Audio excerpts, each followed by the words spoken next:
Algumas mudanças no Supremo Tribunal Federal podem mexer com o bolso de empresas brasileiras. O governo está tentando convencer a Corte a rever uma decisão já consolidada, de exclusão do ICMS da base de cálculo do PIS e COFINS. Qual é o impacto dessa potencial mudança e em que momento ela está na discussão no Supremo Tribunal Federal? Para isso, nós vamos conversar com o advogado tributarista Igor Montalvão, que está aqui conosco na 98 News. Igor, seja muito bem-vindo à 98. Muito bom dia. Obrigado, Guilherme. É um prazer estar aqui. Laura, um prazer também. Amigos e amigas da 98. Esse é um tema muito relevante. Então vamos a ele, Igor. Para inicialmente nos posicione qual é o tamanho do risco que você vê neste momento, com a ação direta que está colocada na discussão do Supremo Tribunal Federal, para que a gente volte a mexer em tributo, que é uma daquelas cantilenas brasileiras, né? Toda hora eu preciso que o advogado tributarista volte a uma legislação que já parecia consolidada, porque ela novamente tem perspectiva de ser modificada por alguma decisão judicial. Legal, é um mercado totalmente aquecido, justamente por conta dessa volatilidade que ele possui. E nesse caso específico, ele traz um ponto que é o governo tentar revisar algo que já foi pacificado pelo STF em decisões anteriores, principalmente nessa questão da exclusão do ICMS na base de cálculo do PIS e da COFINS. Só que esse não é o principal ponto. O principal ponto é a ideia que se foi firmada, que é a ideia de que valores que somente transitam ou que passam de forma eventual no caixa da empresa não podem servir como cálculo para outros impostos. Basicamente, o governo ele quer colocar que impostos incidam sobre outros impostos que você já paga. Então, é algo que vai causar uma bitributação. Bom, qual é a consideração que você faz a respeito disso, Igor? É de que estamos mais perto disso voltar ou ainda há espaço para que o entendimento do Supremo Tribunal Federal seja mantido como no momento anterior da ADIM? Isso. O que acontece? Primeiro olhar que nós temos que ter é que essa ação do governo ela é quase que um desrespeito ao próprio STF, porque ele tenta fazer uma modificação de um entendimento que já foi consolidado anteriormente. Só que de 2017, que foi esse entendimento até hoje, o STF mudou. E pessoas mudaram, cadeiras mudaram, e esse entendimento pode ter mudado também.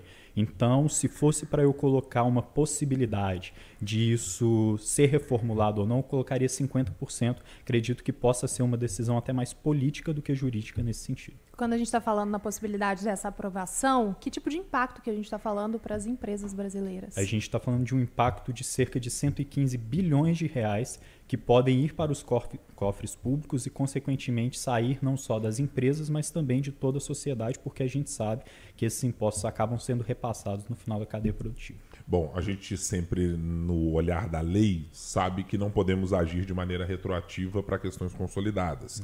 Porém, este caso tem que nuance. Ele pode atingir empresas que já tiveram a sua avaliação feita em alguma medida. Ele resvala também em algumas das mudanças que estão sendo propostas para reformas mais importantes na cadeia distributiva de tributos brasileiros, que está sendo levada à frente agora a partir de 2030 e alguma coisa com a reforma tributária que nós teremos? Legal. Esse movimento do governo ele não ataca a tese em si, ele ataca a ideia de se poder ter uma bitributação. E essa ideia ela vai atacar principalmente três teses que estão ainda em discussão no STF. A tese do ICMS, que é o tema 69, que é o que a gente falou no começo, já está pacificada. Mas nós temos outras três teses, que é a exclusão do ISS da base de cálculo do PIS e da COFINS, a exclusão do PIS e COFINS da própria base de cálculo e dos créditos de ICMS da base de cálculo do PIS e da COFINS. Essas teses elas geram esse possível prejuízo de 115 bilhões. E caso o governo tenha sucesso nessa ação que ele entrou, todas elas vão ser afetadas, não só de forma daqui para frente, mas também podendo colocar um prejuízo dos últimos 5 anos para as empresas que contam com esse crédito. Você falou de 115 bilhões estimados de uma arrecadação potencial para o governo com uma mudança de entendimento. É possível a gente dividir isso para o quanto em Minas Gerais ele tem impactos mais relevantes ou não em função do nosso perfil de negócios e de transações das empresas mineiras? Sim, Minas Gerais vai ser afetado principalmente porque Minas Gerais é um polo de prestação de serviço muito grande. Hoje nós temos produtoras, fábricas que se concentram muito na região norte do país. Minas Gerais concentra uma grande parte da produção de serviços. E como uma das teses principais que vai ser afetada é a do ISS, que é um imposto sobre serviços, Minas Gerais pode ter um impacto muito grande. Igor, eu queria tocar nesse ponto que o Ibra trouxe sobre a reforma tributária, porque a gente tem escutado um discurso que a reforma tributária ela vai tentar simplificar os tributos que são pagos.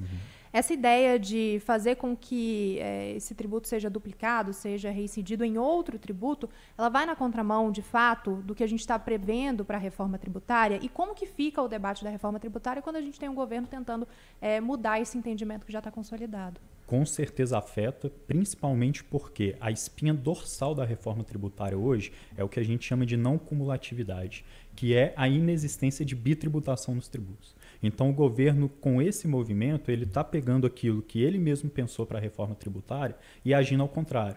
Só que o entendimento é que, caso o governo tenha sucesso nessa ação, isso vai só até o período de transição da reforma tributária. A partir da reforma tributária, esse movimento do governo ele é quase que natimorto. Ele vai afetar mais esses créditos passados, que são esses 115 bilhões, mas para frente a reforma tributária vai acabar abarcando.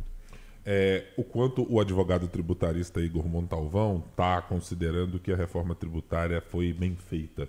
Eu estou te fazendo essa pergunta, Igor, porque a gente tem tentado medir, desde prefeitos que lidam com uma determinada maneira de olhar para o recurso público, quanto para quem está atuando e precisa olhar para o emaranhado de legislação que pretende-se ser mais ajustado para uma realidade menos dura para quem faz. Você está em qual parte desta conversa? A reforma efetivamente é boa, é muito boa, é menos 0 a 0? Que avaliação você faz?